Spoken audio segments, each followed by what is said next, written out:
Bonjour à tous, bienvenue sur Ride in Canada. Aujourd'hui, je vous présente le VTT AE que je vais emmener avec moi en road trip pendant environ un an sur les plus beaux spots des États-Unis et du Canada. Il y a plusieurs mois, je vous avais fait une vidéo des meilleurs upgrades à environ 50 € que vous pouvez faire pour booster votre VTT. Cette fois, ça va être l'occasion de vous présenter des upgrades moyen budget, on va dire entre 200 et 500 € pour prendre large, qui vont vous permettre vraiment d'augmenter le potentiel de votre vélo. Oh, ça c'est cool. Oh, c'est grandiose. On démarre tout de suite.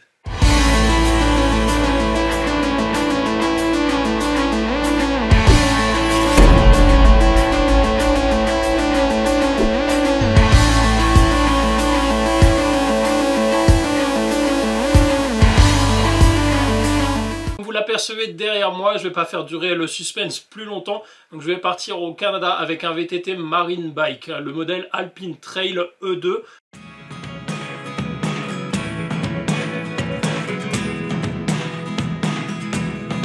Là c'est la version 2022, mais il y a très peu de différence de toute façon avec le modèle 2023. Pourquoi j'ai choisi ce vélo ? Premièrement parce que j'aimais beaucoup la marque Marine Bike, c'est une marque que je proposais sur mon magasin quand je travaillais encore en France. C'est une marque qui arrive toujours à proposer, je trouve, des modèles sympas et qui a un état d'esprit qui est vraiment orienté fun, et ça se ressent en général sur leur vélo. Deuxièmement, j'ai choisi un Marine Bike parce que je voulais rouler sur une marque américaine, ou en tout cas une marque qu'on puisse trouver facilement au Canada ou aux États-Unis. Comme ça, en cas de souci, si je casse, je sais pas, un axe de bras oscillant, je pourrais en retrouver un facilement et je serais pas bloqué pendant plusieurs mois. Astucieux. Et enfin, j'avais choisi ce modèle car au niveau de la géométrie, il présente des codes qui me plaisaient plutôt bien, qui sont assez similaires par exemple au modèle de chez Score que j'affectionnais beaucoup et sur lequel j'ai pu rouler quelques mois. En parlant de géométrie, on va donc attaquer tout de suite les upgrades que vous pouvez faire pour vraiment booster le potentiel de votre VTT.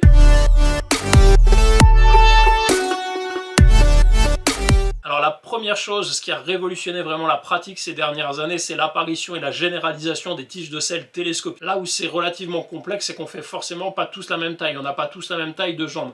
Les marques vous proposent donc des modèles avec des tiges de selle plus ou moins adaptées à votre gabarit, mais il peut arriver que vous soyez obligé de la changer. C'était le cas pour moi. En gros, si votre sortie de la partie fixe de la tige de selle télescopique est de plus de 2 ou 3 cm, souvent ça peut être intéressant de passer sur le modèle avec le débattement supérieur pour vraiment gagner ces quelques centimètres. De plus en plus de marques essayent de vous faire des vélos avec des scies tubes très courts. Pour ma part, sur le Marine Bike, si je dis pas de bêtises, sur la taille M, on avait un scie tube qui était, je crois, de 400 mm.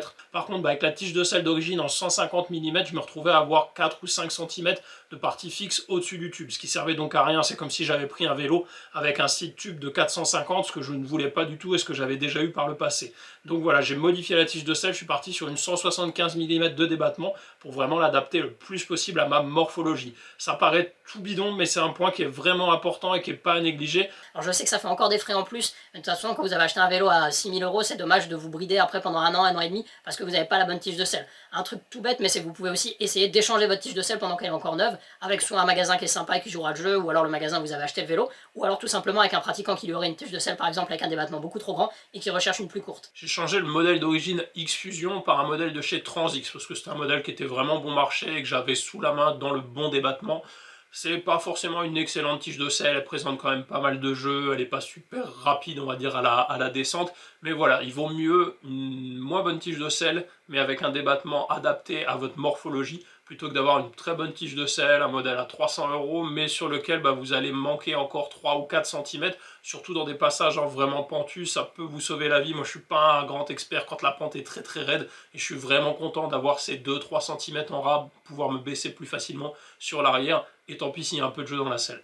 En termes de budget pour la modif, ce type de tige de selle, vous allez les trouver facilement aux alentours de 200 €, voire 250 € si vous voulez mettre même un modèle encore un peu plus performant. Par exemple une SDG Telis, qui est, je trouve, un bon entrée milieu de gamme, quelque chose qui est relativement fiable, où on a une commande qui est très agréable. D'ailleurs j'ai mixé un peu, je me suis permis de mettre la commande SDG à la place de la commande Transix, qui est quand même beaucoup plus agréable et puis de meilleure facture sur la commande Transix, c'est tout en plastique. Et je voulais vraiment emmener que des pièces fiables sur ce vélo. Donc voilà, ne négligez pas cet aspect, c'est vraiment un point important même pour votre sécurité quand vous allez aller sur des portions vraiment techniques.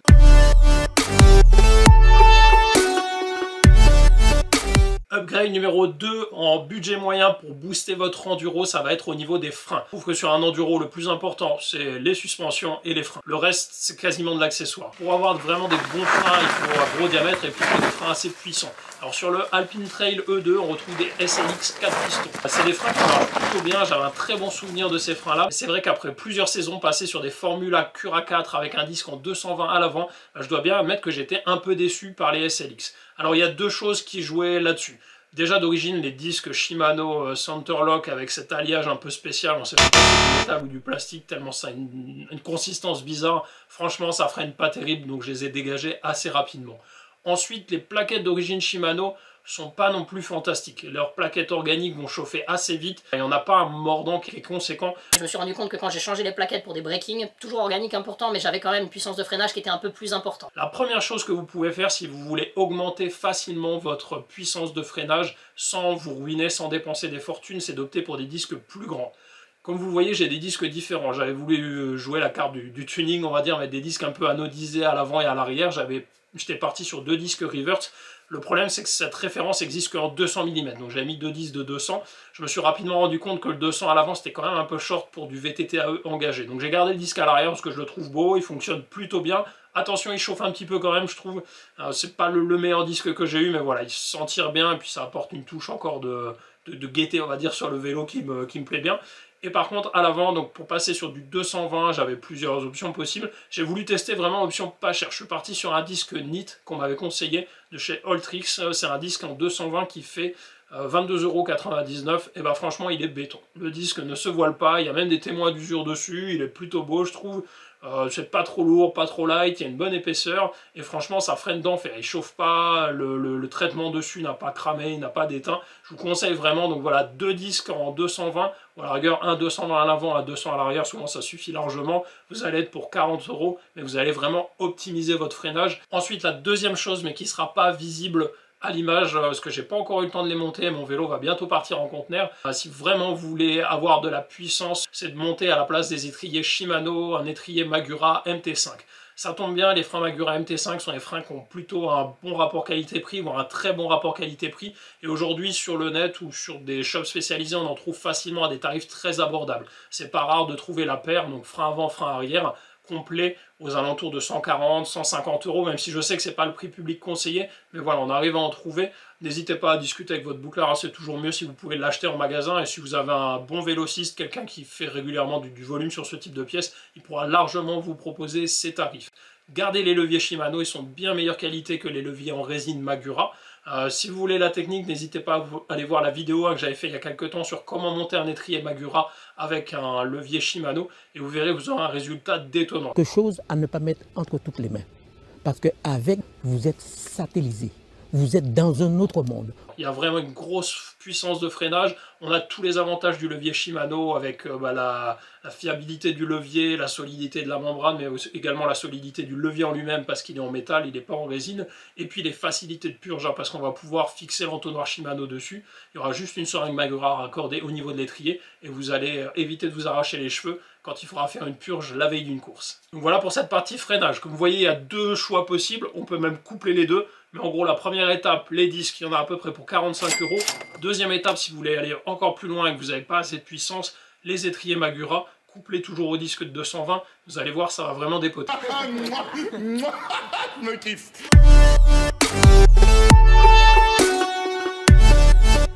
Arrêtez tout ce que vous êtes en train de faire parce que j'ai quelque chose de très important à vous montrer. Quelque chose qui va vraiment vous changer la vie. Franchement, j'y croyais pas trop. Pour être franc, je l'ai acheté pour faire plaisir un peu à un collègue qui bosse dans les suspensions, s'il me regarde, salut Mathias. Voilà, je me suis dit, s'il me dit que c'est bien, je vais lui faire confiance, je vais tester. Je pensais pas que ça allait transformer mon vélo comme ça, mais c'est vraiment un truc incroyable. Alors à l'avant sur ce vélo, j'ai une Fox 38 Performance Elite en 160 mm. Je pensais que c'était une très bonne fourche. Je suis désolé, je vais en faire rager certains. Mais je trouve que c'est juste une bonne fourche. Alors le point fort c'est la rigidité, c'est sûr on a une fourche qui est bien costaud, hein. Si vous voulez faire les coupes du monde d'enduro, allez-y, partez là-dessus, si vous avez un excellent niveau, vous ferez plaisir, vous ne serez pas déçus. On a quelque chose qui est quand même relativement solide, hein. Fox c'est quand même abouti. Par contre, franchement, en fonctionnement, j'étais vraiment déçu. En fait, je trouve qu'elle est beaucoup trop rigide pour les 3/4 des gens qu'on voit en magasin, y compris pour moi, hein. Je pense que j'ai un niveau trop intermédiaire pour cette fourche. En plus, si vous la prenez en petit débattement, donc là en 160, bah, ça augmente encore ce côté rigide, qui fait que dès que vous êtes un peu mal placé, un peu fatigué, ou dès que vous prenez une petite racine sur le côté, vous avez vite fait de vous faire balader. En plus, l'amorti est pas fantastique. Il y a pas mal de possibilités de réglage sur la performance Elite, un peu comme sur le modèle Factory. On peut différencier les réglages de compression haute vitesse et basse vitesse. Il y a 2 réglages de rebond différents, pareil encore pour les hautes vitesses et basse vitesse. On peut même s'y perdre un peu, mais voilà, si vous suivez bien le guide Fox, ça se fait plutôt bien. On ressent l'influence de ces réglages, donc ça c'est plutôt le point positif. Par contre, sur la partie pneumatique, et j'étais vraiment déçu, soit c'est tout mou et ça plonge dès que vous êtes dans la pente, soit vous êtes obligé de la gonfler comme un sagouin, et vous avez quelque chose d'ultra dur, et comme je le disais avant, ultra dur plus assez rigide, donc quelque chose qui va être vraiment, qui va vous amener vraiment des fois à rouler sur des œufs, c'est assez désagréable. C'est pas spécifique au vélo, parce que j'ai eu l'occasion d'essayer un Turbo Levo, qui a exactement la même fourche, exactement dans le même débattement, et bah franchement j'étais pas convaincu, c'était même encore pire, parce qu'avec l'avant très léger du Specialized, on ressent encore plus ce manque de confort de la Fox Performance Elite en 38. Franchement, si vous avez un niveau débutant ou intermédiaire, préférez largement une 36, vous serez beaucoup moins déçu, ou alors une RockShop Zeb. J'avais une Zeb Select avant qui marchait franchement beaucoup mieux. Par contre, j'ai réussi à transformer ma fourche grâce à LPDV. Donc les pros du vélo, c'est un atelier suspension qui est près de Colmar. Comme je vous disais, j'ai acheté un kit donc de la marque Vorsprung. Le kit s'appelle Smashpot. Alors, franchement, révélation. Alors, en fait, on va démonter toute la partie pneumatique de votre fourche pour venir installer un ressort à la place et une butée hydraulique pour la fin de course. Ça peut paraître tout basique, c'est un peu ce qui se faisait même sur les anciennes Marzocchi, si je ne me trompe pas, les 888 qui marchaient super bien, et certaines 66 qui étaient vraiment efficaces aussi en simpleté. Et bah franchement, ça transforme le vélo. C'est super sensible sur les petits chocs, ça n'a vraiment rien à voir avec quand vous avez la partie air. L'autre gros avantage, c'est que c'est très progressif grâce à la butée hydraulique, et en plus on peut régler cette butée hydraulique et on sent vraiment l'influence des réglages. Un autre avantage, c'est que c'est très fiable, parce qu'il y a une sacrée quantité d'huile qui se met à l'intérieur, parce que la butée hydraulique fonctionne de façon ouverte, donc il n'y a pas de risque de grosse pression, de joints qui pètent, etc. dedans, parce que l'huile se balade dans la partie gauche de votre fourche. Ensuite, le ressort pour le casser, c'est très compliqué. Les cliquer, c'est très compliqué. On peut tout adapter. Je crois qu'il y a 11 duretés de ressort, donc vous êtes sûr de trouver le bon ressort. Et on vous fournit le bon quand vous achetez le kit. N'hésitez pas à demander d'ailleurs à LPDV. Vous pouvez commander même à distance. Les clapets dedans sont très très costauds, donc il n'y a vraiment pas de risque. Et le petit plus, c'est que vous pouvez régler le débattement. Donc c'est super pratique sur un vélo comme le mien, par exemple. On peut rester en 160, mais on peut aussi choisir de passer en 170, voire en 180 si on fait beaucoup de bike park. Pour ma part, je suis passé sur du 170 et je regrette pas, c'est vraiment top, ça dénature pas trop la géométrie du vélo et ça donne vraiment un confort supplémentaire. Sincèrement, ma fourche a rien à voir avec la fourche d'origine, c'est vraiment un truc qui vous change le vélo. Donc parlons argent maintenant. Le kit Smashpot de chez Vorsprung, ça vaut au prix public 359 €. Il faut savoir que pour installer le kit, par contre, il faudra ouvrir toute la fourche. Donc faites-le au moment où vous faites un entretien, ou alors faites-le si vous avez une fourche neuve. Parce que je le rappelle, j'avais déjà dit dans d'autres vidéos, mais souvent les fourches neuves sont très mal montées, notamment chez Fox. Quand j'ai démonté la mienne, une grosse surprise dans la partie air, un pâté de graisse pas possible, pas d'huile alors qu'il faut toujours 3 cc d'huile de lube pour avoir quelque chose de bien sensible. Malgré tout ça, j'avais fait la modif avant, ça n'a pas transformé le comportement de ma fourche. L'autre gros avantage du kit, même si vous trouvez ça peut-être un peu cher, c'est qu'il sera réutilisable sur vos fourches 38 par la suite. Il y aura juste à changer le bouchon et la partie du bas, qui doivent valoir je crois 40 €, et vous pouvez le monter par exemple sur une Zeb si vous changez de vélo et qu'il est équipé en RockShox. Ou alors vous pouvez le monter sur votre nouvelle Fox par la suite. Mais franchement, faites-le, vous verrez, c'est vraiment un truc où il n'y a même pas besoin de réfléchir. J'en ai les larmes aux yeux. Ça m'émeut, ça me met en syncope. Pendant qu'on est au rayon suspension, on va donc passer maintenant sur la partie arrière, sur l'amortisseur. D'origine, ce vélo est équipé avec un amortisseur Fox DHX2. Je vous invite à taper sur Google « problème amortisseur Fox » et regarder les pages entières de commentaires, de forums, etc. de gens qui ont des soucis avec leur amortisseur Fox. Voilà, donc quand j'ai eu le vélo, je m'étais dit oh, cool, j'ai un bon amortisseur aussi dessus, mais je savais, j'avais déjà des retours au magasin qui avaient pas mal de soucis sur les modèles R de chez Fox, sur le X2. Par contre, je pensais que sur le modèle ressort, on avait quand même un peu moins de problèmes. Il y en a légèrement moins, mais il y en a quand même beaucoup de soucis de passage d'huile dans la partie air, beaucoup de problèmes même de tête, d'amortisseurs qui finissent par se percer. Franchement, c'est vraiment décevant pour une marque comme Fox qui met un gros paquet sur le marketing. Quand on travaille dans un magasin de vélo, moi je vois quand j'avais des clients, 90%, 95% des gens voulaient un vélo avec des suspensions Fox. Des fois, rien que d'avoir les suspensions Fox, les gens achetaient le vélo, même si le reste leur correspondait pas. Franchement, c'est une grosse erreur. Quand je vous dis, quand je vois comment ma fourche marchait pas top par rapport à une RockShox Zeb basique, Et quand je vois l'amortisseur, les soucis de fiabilité qu'on peut avoir, et surtout le peu de maintien hydraulique. Donc sur le vélo, quand je l'ai reçu d'origine sur une taille M, vous avez un amortisseur avec un ressort taré en 350. Moi je fais entre 72 et 74 kg. Franchement, le ressort en 350, il était mais complètement dépassé parce qu'il n'y a aucun maintien hydraulique sur cet amortisseur. En gros, vous avez toujours le vélo qui s'affaisse, vous faites que taper les manivelles par terre, et il n'y a pas de début de course, où le début de course est très souple, et hop, on se retrouve tout de suite sur le très dur. Vraiment sur le comportement du vélo, c'était pas agréable du tout, le vélo était vraiment pas stable dans les parties rapides, il faisait que de bouger avant, arrière. Franchement, c'était pas ça, et c'était vraiment super décevant. Pour une marque comme Fox, j'étais vraiment déçu, j'avais pas eu de Fox depuis longtemps.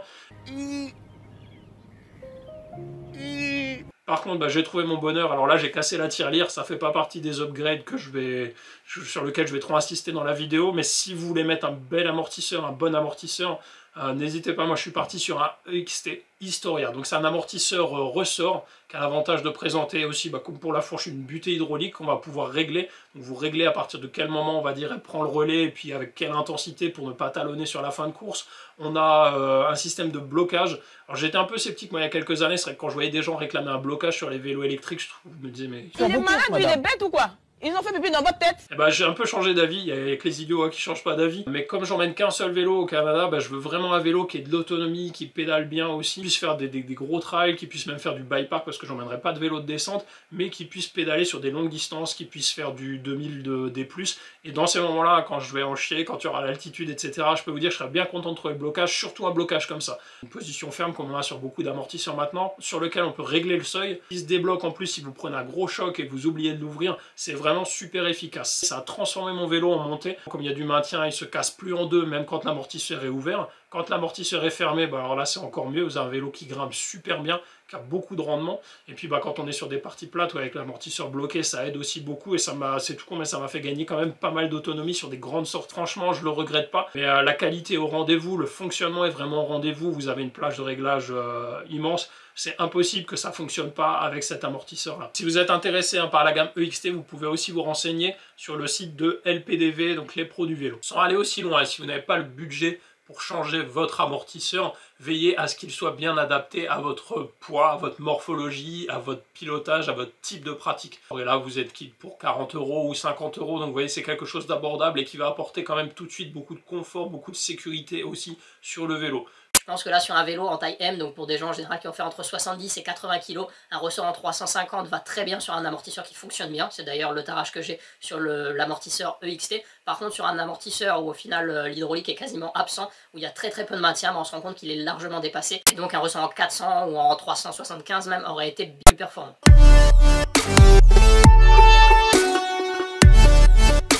Enfin, pour moi, le dernier upgrade super important qui peut vous transformer un vélo moyen en très bon vélo, c'est les roues. Ça apporte vraiment du dynamisme au vélo, ça permet aussi parfois de gagner pas mal de poids et d'avoir vraiment un plus au niveau du rendement. Sur ce vélo, moi quand je l'ai acheté, il était en montage mulet. 29 pouces à l'avant, 27,5 pouces à l'arrière, monté en plus d'origine avec un pneu arrière en 2.8, beau bébé, c'est presque un pneu de motocross. Alors franchement je le garde, ça va être très intéressant au Canada quand je vais rouler sur la neige, ou même dans le sud des États-Unis s'il y a des parties un peu sableuses. Faire rouler en 29, comme je vous le disais avant, comme j'aurais qu'un vélo, je trouve que ça permet d'avoir un vélo plus polyvalent. Je l'avais expérimenté sur mes deux précédents Sun, ça permet aussi d'avoir un vélo où on bloque moins la roue arrière quand on fait des freinages en descente, où on dérape moins aussi de la roue arrière quand on est en montée. Donc voilà, ça a vraiment amené de la polyvalence au vélo. D'origine, ce Marine Alpine Trail E2, il est excellent en bike park. Même si vous ne changez rien dessus, c'est un vélo qui est super joueur. On voit qu'il a été fait pour ça ou pour faire du shuttle. C'est un vélo qui est ultra fun. Par contre, je trouve qu'il n'est pas super efficace en enduro pur et dur. Il n'est pas hyper polyvalent.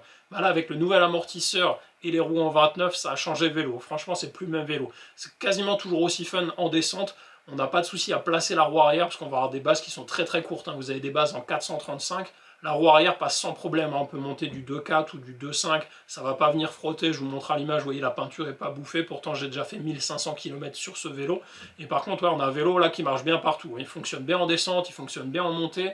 On a du rendement quand on a des chemins un peu plats avec des bosses, avec des relances. C'est un vrai bonheur à rouler comme ça. Et franchement, ça vous change un vélo. Mon conseil, si vous voulez améliorer votre vélo de all mountain ou d'enduro, qu'il soit musculaire ou électrique, je vous invite à vous reporter sur les roues DT Suisse H1900, hybride 1900. Alors c'est des roues qui sont normalement destinées à un modèle électrique, mais ça peut être intéressant sur un musculaire, parce que souvent elles ont tendance à être un tout petit peu plus costauds que les classiques. Elles vont être un tout petit peu plus lourdes, mais ça jouera pas grand chose. Et c'est vrai que j'aime beaucoup ces roues. J'avais roulé avec sur le Score haut de gamme en modèle électrique. C'est des roues qui vont être à la fois souples quand il y en a besoin, quand ça tabasse, etc. Et par contre qui sont très rigides latéralement. On sent qu'on garde beaucoup de vitesse quand on passe dans des parties avec pas mal de racines, avec pas mal de cailloux, qui sont plutôt costauds. Alors bon, j'ai réussi à leur mettre quelques pètes, mais franchement ça tient plutôt bien. Le seul point négatif sur DT Suisse, méfiance, il ne faut jamais resserrer les rayons par l'extérieur à la clé à rayon traditionnelle, même si vous avez la bonne taille. Ils mettent des têtes de rayon en alu pour que ça soit super léger, mais alors c'est du chewing-gum, vous allez les plier vitesse grand V. Donc ce qu'il faut faire, c'est que de temps en temps, quand vous enlevez votre flap, avec la clé DT Suisse en étoile, vous retendez vos rayons par l'intérieur de la jante. Ça, c'est le petit bémol, je trouve, de cette roue. Sinon, pour le reste, vous pouvez y aller, c'est vraiment des bonnes roues pour le prix. C'est sûr, il y aura toujours mieux, vous avez des paires de roues à 1200 € qui vont être excellentes, mais ça, c'est une paire de roues qui, en prix public, tourne autour de 450 € et que vous pouvez trouver assez facilement entre 230 et 300 €, suivant les relations, on va dire, que vous avez avec votre magasin local ou suivant les sites internet. Franchement, à ce prix-là, ne vous privez pas. Vous verrez, ça va pareil transformer votre vélo, monter avec des bons pneus et des mousses, comme il se doit pour l'enduro. Et là, vous êtes paré pour n'importe quel trail. Un petit mot maintenant rapide sur les autres modifs que j'ai fait pour préparer ce vélo pour ce road trip au Canada et aux États-Unis. Les plus grosses modifs par la suite, ça va être sur le moteur. Alors vous savez qu'aux États-Unis, les vélos sont limités à 32 km/h, contrairement en France où on est bridé à 25. J'ai donc fait la manip que je vous avais expliqué il y a quelques mois en vidéo, qui se réalise toujours très bien. Ça prend quelques secondes et hop, ça permet d'augmenter la vitesse maxi de votre assistance. C'est vraiment appréciable quand vous avez des parties rapides, des grandes relances. Et puis quand je serai aux États-Unis, au Canada, ça sera sympa de pouvoir rouler à la même vitesse que les autres pratiquants. Sur la partie, on va dire, transmission, j'ai changé les manivelles. D'origine, vous recevez le vélo avec des manivelles Isurstein, qui sont plutôt chouettes, qui ont une belle gueule, en 165 mm. Je les ai changées pour des 155 mm de chez Shimano. Premièrement, pour ne plus taper les manivelles par terre, parce que 165 c'est un peu long sur un vélo électrique, et une pièce qui se change relativement facilement. Les manivelles Deore de chez Shimano, vous les trouvez aux alentours de 40 € la paire, donc c'est vraiment intéressant et ça permet encore de bonifier un peu le vélo. Je les ai changés également parce que si vous regardez sur le net, on retrouve plusieurs cas de cases d'axe moteur sur les moteurs Shimano qui étaient montés neufs avec d'autres manivelles que celles du constructeur. La plupart du temps justement avec des manivelles Isurstein. En m'étant renseigné auprès de Marine Bike, apparemment le problème serait résolu, mais je voulais pas découvrir un axe cassé quand je serais en plein milieu du désert de l'Arizona et attendre mon moteur pendant 6 mois, pas pouvoir rouler à ce moment-là. Donc voilà, je trouvais que pour 40 € ça valait pas le coup de s'embêter. Une paire de manivelles Shimano, tout est d'origine et comme ça on part tranquille. Bien sûr, les protèges manivelles et une bonne paire de pédales c'est indispensable, pareil si vous voulez rouler en enduro. Au niveau de la transmission, j'ai fait aucune modif. D'origine, vous avez une transmission, un mélange de SLX avec un dérailleur XT, une cassette XT qui fonctionne vraiment très bien. Là, c'est tout bon, c'est prêt à rouler, vous pouvez y aller sans souci. J'ai changé le plateau. D'origine, vous recevez ce vélo avec un plateau de 38, qui est vraiment énorme. Mais la plupart des vélos électriques du marché sont livrés avec un 32 ou un 34. Alors franchement, le vélo arrive à l'emmener, mais ça vous bouffe de l'autonomie. Si vous faites beaucoup de dénivelé, c'est vraiment pas intéressant. Pareil, là c'est une pièce qui est pas très chère, je suis passé sur un 34 dedans et j'avais peur que ça touche au niveau de la base. D'ailleurs vous voyez sur la vidéo j'avais mis un scotch, franchement ça touche pas, il n'y a pas de souci, vous pouvez vous permettre de remettre ou mettre un petit clear protect transparent pour que ça soit plus joli, mais voilà, il n'y a aucun risque là-dessus. D'ailleurs un bon point sur ce Marine Bike, c'est qu'il y a pas mal de protection qu'on retrouve sur la base. Au niveau du sabot, le sabot moteur est très bien fait, il est très costaud. Tout le dessous de la batterie est recouvert par une trappe en plastique qui permet vraiment de bien protéger le vélo, d'éviter les protections. Donc ça, c'est vraiment un point positif sur ce vélo. On peut y aller vraiment sans arrière-pensée quand vous arrivez sur une partie caillouteuse. Vous n'avez pas peur de casser tout ce qui est en dessous ou d'abîmer la peinture. Comme vous le voyez à l'image, justement, en parlant de cette trappe de protection de la batterie, j'ai fait faire un kit déco chez Creactive. Alors je vous mets les contacts dans la description.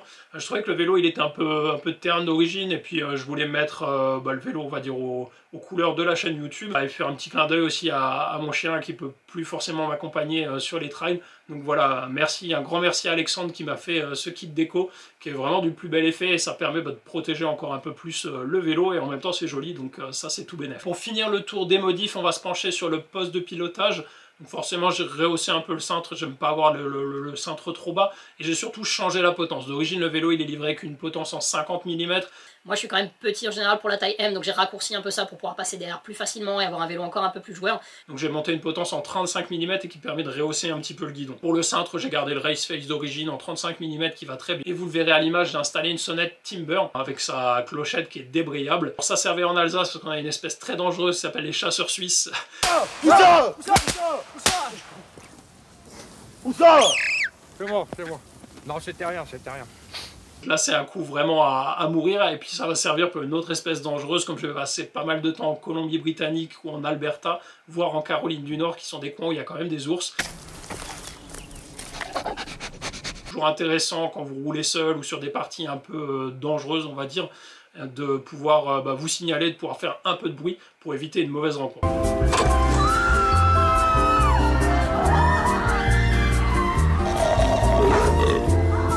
Voilà pour le tour du propriétaire de mon vélo qui va partir en conteneur d'ici quelques jours et que je retrouverai fin décembre à Montréal, au Canada, avant de descendre vers le sud des États-Unis pour l'hiver, de remonter par la côte ouest et puis de partir à l'exploration du Canada à partir de mars-avril 2024. N'hésitez pas si vous avez des questions sur les différentes modifs que j'ai pu apporter. Un grand merci à tous de liker la vidéo, de la partager autour de vous. N'hésitez pas à vous abonner à la chaîne, je le dis à chaque fois, mais vous êtes de plus en plus nombreux, un grand merci. Il y a pas mal de vidéos VTT donc, qui vont arriver à partir de fin décembre, à partir du moment où je vais récupérer le vélo, avec vraiment des spots magnifiques à vous faire découvrir. Et même on parlera plus généralement de l'organisation du VTT là-bas, des shops, du matériel qu'on trouve que là-bas. Vraiment on va avoir plein de sujets super intéressants à évoquer ensemble en vidéo. Je vous souhaite à tous une bonne journée, bon ride et à bientôt.